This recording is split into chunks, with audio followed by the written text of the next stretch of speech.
Hello and welcome to the class. आज हम इस क्लास में पावर ऑफ ट्रस्टीज़ के बारे में बात करने जा रहे हैं, जो कि चैप्टर 4 में इंक्लूड की गई है। जैसे कि हमने लास्ट क्लास में पढ़ा था कि लास्ट क्लास हमारी बेस थी राइट्स ऑफ ट्रस्टीज़ के ऊपर। ये क्लास बेस्ड है पावर ऑफ ट्रस्टी के ऊपर, जो दोनों ही चीज़ें राइट्स भी और पावर भी चैप्टर 4 में इंक्लूड की गई हैं। लेकिन सेक्शन 37 से लेके और 45 तक हम पावर्स के बारे में आज पढ़ेंगे। तो देखते हैं पहली पावर ट्रस्टी को क्या दी गई है। पहली पावर दी गई है power to sell in lots and either by public auction और बाय प्राइवेट कॉन्ट्रैक्ट। यानी कि ट्रस्टी को अगर एम्पावर किया गया है ट्रस्ट प्रॉपर्टी को बेचने के लिए, तो वो ट्रस्ट प्रॉपर्टी किसी भी तरीके से क्या कर सकता है, सेल कर सकता है। अगर ट्रस्टी को एम्पावर किया गया है ट्रस्ट के द्वारा, तो कैसे करा जाएगा, कैसे सेल करेगा? वो बोल रहे हैं कि वो किसी भी तरीके से सेल कर सकता है, उसको लोट्स में मीन्स टुकड़ों में, पार्ट्स में बांट सकता है, पब्लिक ऑक्शन के द्वारा बेच सकता है,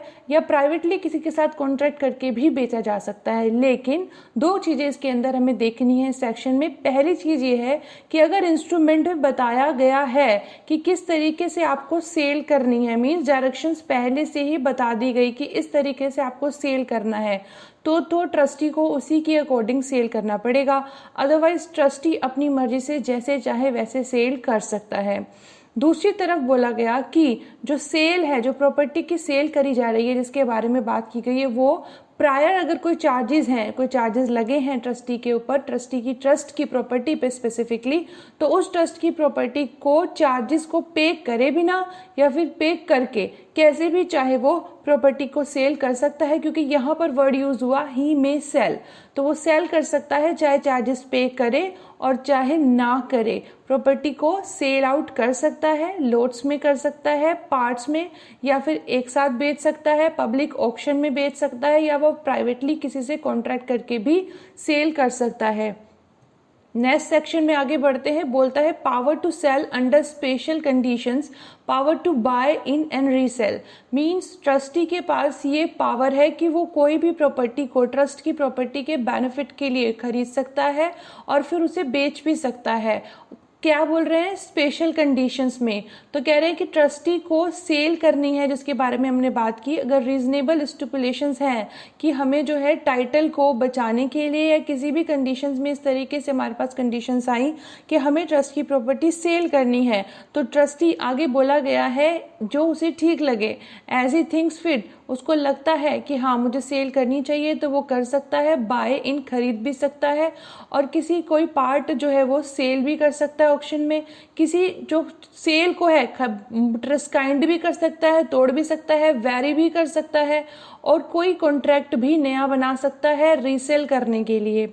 अभी इसमें एक इम्पॉर्टेंट बात है जो कि इसके मार्जिनल हेडिंग में कही गई कि अगर ट्रस्टी को कभी कहा जाए कि आप ट्रस्ट प्रॉपर्टी को बेच दीजिए और उसके बाद जो उसकी इन्वेस्ट मनी आती है उसको जो है क्या कीजिए, रीजनेबल डिस्क्रिशन अपना और ठीक से विवेक यूज करते हुए बेनिफिशियरी के पर्पस के लिए इस्तेमाल कर लीजिए, तो उस केस में जो टाइम पीरियड होगा वो अगर स्पेसिफाई नहीं किया गया तो with in a reasonable time उसको वो यूज़ करना पड़ेगा। जैसे कि एग्जाम्पल से समझते हैं, ए जो है बी को एक प्रॉपर्टी बीक्वेथ करता है, मीन्स देता है, और कहता है कि ये प्रॉपर्टी जो है ये आप सेल कर दीजिएगा, और सेल करने के बाद जो इसका बेनिफिट आए, जो इसका एडवांटेज आए, वो सी को दे दीजिएगा। अब वो क्या कह रहा है कि इसका मतलब ये नहीं है कि आप जब भी मैंने आपको भी प्रॉपर्टी दी है आप तुरंत के तुरंत उसको सेल आउट करो, नहीं, जब आपको ठीक लगे, रीजनेबल लगे, आप सेल कर दीजिए। दूसरी तरफ ये भी बोला गया है कि लेकिन रीजनेबल का मतलब ये नहीं कि आप जब मन गाए, यानी कि प्रॉपर्टी के रेट डाउन हो गया अब तब सेल आउट कर रहे हैं, नहीं, ऐसा नहीं होना चाहिए। एक इंडेफिनिट पीरियड नहीं होना चाहिए कि चलता चला जा रहा है और उसको सेल आउट नहीं किया गया। एक रीजनेबल टाइम पीरियड लेके चलना है इस केस में। सेक्शन 39 पे आगे बढ़ते हैं, जो कहता है power to convey. Power to convey का मतलब कह रहे हैं कि for the purposes of completing any such sale, कोई भी सेल करने के लिए ट्रस्टी के पास पावर है कि वो कन्वे कर सकता है। क्या कन्वे कर सकता है? प्रॉपर्टी के टाइटल को क्या जो भी एक प्रॉपर्टी सेल करी, अभी हमने पहले बात की, ए ने बी को एक प्रॉपर्टी दी कि इसको सेल कर देना, वो डी को सेल कर दे रहा है, तो सेल करने के बाद वो टाइटल को कन्वे भी कर सकता है, वो प्रॉपर्टी भी दे सकता है, कन्वे कर सकता है, बोल सकता है कि ये जो चीज़ है सेल हुई है, कर दी है मैंने। For the purpose of completing any such sale the trustee shall have the power to convey or otherwise dispose of the property sold in such manner as may be necessary. Power to vary investment, vary investment का मतलब जो investment करे गए, कहाँ करे गए, किस चीज़ के, ट्रस्ट प्रॉपर्टी के बेनिफिट के लिए, बेनिफिशरी के बेनिफिट के लिए, उनमें अगर कोई वेरिएशन करना है, कोई चेंज करना है, तो ट्रस्टी के पास पावर है कि वो चेंज भी कर सकता है एट हिज डिस्क्रिशन, अपने विवेक पे, जो उसको ठीक लगता है, अपने दिमाग से सोच के कर सकता है वो इन्वेस्ट। लेकिन कहाँ, किसके अकॉर्डिंग, सेक्शन 20 में हम पढ़ के आए हैं कि हम जो सिक्योरिटीज़ हैं उन्हीं सिक्योरिटीज़ में जो है इन्वेस्ट करेंगे। तो सेक्शन 20 के अकॉर्डिंग जो सिक्योरिटी है इन्वेस्ट किया जा सकता है, और जो सिक्योरिटी में ऑलरेडी इन्वेस्ट की गई है प्रॉपर्टी, उसको वेरी करा जा सकता है। नेक्स्ट पढ़ते हैं, power to apply property of minors etcetera for their maintenance etcetera. नाम से ही समझ में आ रहा है कि जो प्रॉपर्टी दी गई है ट्रस्टी को, किसके लिए, माइनर्स के मेंटेनेंस के लिए। तो मेंटेनेंस में बहुत सारी चीज़ें आ गई, ये देखिए, education, advancement in life, reasonable expenses of his religious worship, marriage और फनरल, कोई भी चीज़ जो कि माइनर से जुड़ी हुई है और ट्रस्टी को उसके लिए प्रॉपर्टी दी गई है माइनर को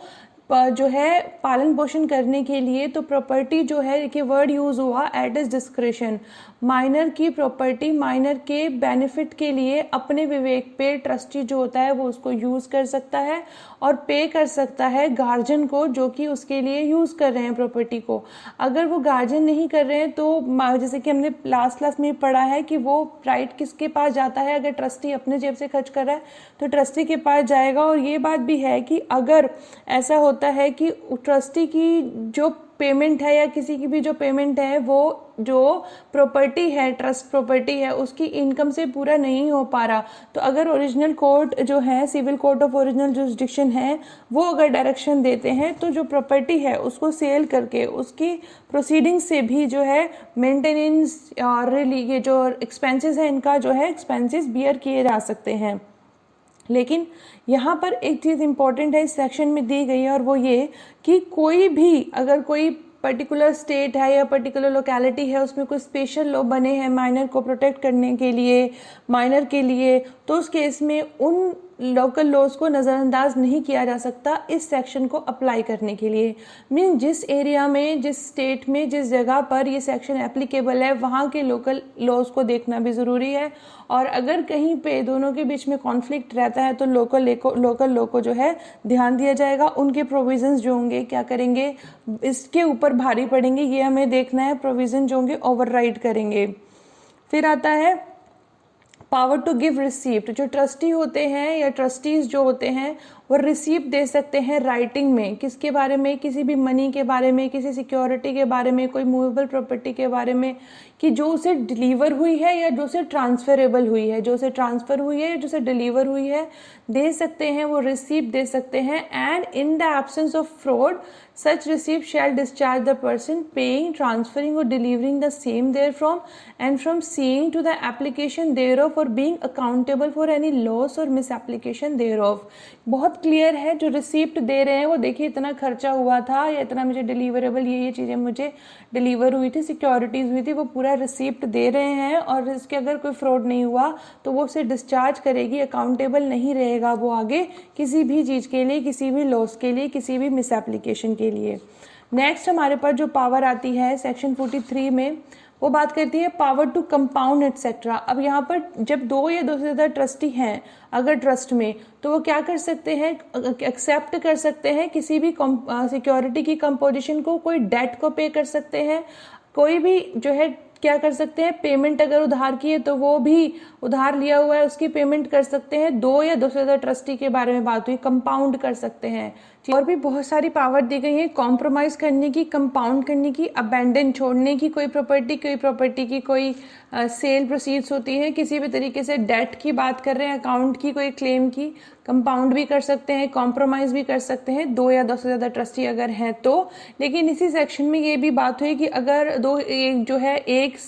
सोल अकेला ट्रस्टी ही है और उसको भी ये पावर दी गई है तो वो भी कर सकता है। और इसके अलावा एक ये भी बात इस सेक्शन में मेंशन की गई है कि अगर ये जो चीज़ें हम बता रहे हैं, जो पावर हम बता रहे हैं, अगर unless the country intention is not express तभी एप्लीकेबल होगा। यानी कि अगर कुछ और बोला है ट्रस्ट बनाते हुए किस तरीके से होगा ये सब चीज़ें, तो वो एप्लीकेबल होगा। ये कंडीशन, ये सेक्शन एप्लीकेबल नहीं होगा। और ये सेक्शन जो है वो इस ट्रस्ट के आने के बाद जो ट्रस्ट बनेंगे, यानी कि इस ट्रस्ट एक्ट के आने के बाद जो ट्रस्ट बनेंगे उनके ऊपर ही एप्लीकेबल होगा, ये भी हमें देखना है। और लास्ट जो पावर है कंपाउंड से रिलेटेड ये है, for any of those purposes enter into give, execute and do such agreements, instruments of composition or arrangement, releases and other things as to them seems expedient without being responsible for any loss occasioned by any act of things so done by them in good faith। ये ध्यान देना कि कुछ और भी जो कुछ भी उसको करना है कंपाउंड से रिलेटेड जो भी मैटर आता है, ये सब चीज़ें तो हो गई, कॉम्प्रोमाइज, अबेंडन, सबमिट, वो सब कुछ कर सकता है वो, लेकिन वो रिस्पॉन्सिबल नहीं होगा किसी भी लॉस का अगर उसने जो काम किया है वो गुड फेथ में किया है। नेक्स्ट आता है power to several trustees of whom one disclaims or dies. अगर एक व्यक्ति जो है डिस्क्लेम हो जाता है, यानी खत्म, वहाँ से निकल जाता है या जिसकी मृत्यु हो जाती है, तो उस वक्त क्या होता है, when an authority to deal with the trust property is given to several trustees and one of them disclaims or dies, या तो वो हट जाता है, ट्रस्ट का काम नहीं करता है, तो उस वक्त क्या होगा, द अथॉरिटी में B exercised by the continuing trustees. तो जो ट्रस्टी बचे रह गए हैं वो सब उस अथॉरिटी को कंटिन्यू करेंगे। और ये बात ध्यान रखनी है, देखिए वर्ड आ गया unless from the terms of instrument of trust it is apparent that authority is to be exercised by a number of in excess of the number of the remaining trustees। ये line ध्यान से सुनना, अगर trust में ये कहा गया है कि ट्रस्ट की जो अथॉरिटी है वो तभी एप्लीकेबल होगी जब जो ट्रस्ट के जो रिमेनिंग नंबर्स होंगे, रिमेनिंग ट्रस्टीज होंगे, उनसे ज़्यादा के अगर नंबर अवेलेबल हैं तभी जा कर के जो है बाकी के जो ट्रस्टी बचे हैं उनको पावर मिलेगी, अदरवाइज नहीं। अगर ऐसा कॉन्ट्रैक्ट में मेंशन नहीं है तो इस तरीके से चलेगा, मेंशन है तो जैसा मेंशन किया गया है वैसे चलेगा। सेक्शन 45 जो कि लास्ट सेक्शन है, पावर के बारे में बात करता है, suspension of trustees power bye decree. समझ में आ गया, डिक्री, अगर कोई डिक्री पारित हुआ है, कोई ऑर्डर आया है कोर्ट का जिसके थ्रू अगर कोई ट्रस्टीज की पावर को सस्पेंड किया जा रहा है तो उस वक्त क्या होगा। यानी अभी तक सेक्शन 44 तक हमने सारी पावर पढ़ ली। अब सेक्शन 45 में पावर से इंपॉर्टेंट एक बहुत इंपॉर्टेंट प्रोविजन है जिसमें बोला गया कि अगर डिक्री इस तरीके का पास हुआ है एग्जीक्यूशन ऑफ ट्रस्ट में कि trustee may not exercise any of his power except in conformity with such decrees or with the sanction of the court by which the decree has been made. यानी कि जो decree पे पारित हुआ है, जो कोर्ट बोल रहे हैं, अगर वो उसकी कन्फर्मिटी में कोई पावर नहीं है तो ट्रस्टी उसको एक्सरसाइज नहीं कर सकते, या फिर अगर कोर्ट उसे सैंक्शन नहीं करते पावर को तो भी उसको जो है पावर को इस्तेमाल नहीं कर सकते हैं ट्रस्टी। और where an appeal against the decrees pending of the appellate court, अगर कोई अपील भी पेंडिंग में है कि हाँ ठीक है जो डिक्री आया कि हम नहीं इस्तेमाल कर सकते पावर को, उसके अकॉर्डिंग नहीं चलना चाह रहे ट्रस्टी, तो जो डिक्री आया है उसकी अपील लेके गए हैं अगर ट्रस्टी, तो जब वो पेंडिंग है ट्रस्ट की अपील, ट्रस्टीज की अपील जब पेंडिंग में चल रही है तभी भी उनकी जो पावर है उनको मान लिया जाएगा कि वो सस्पेंड की गई हैं। Thank you so much for listening, thanks a lot, keep learning and keep smiling.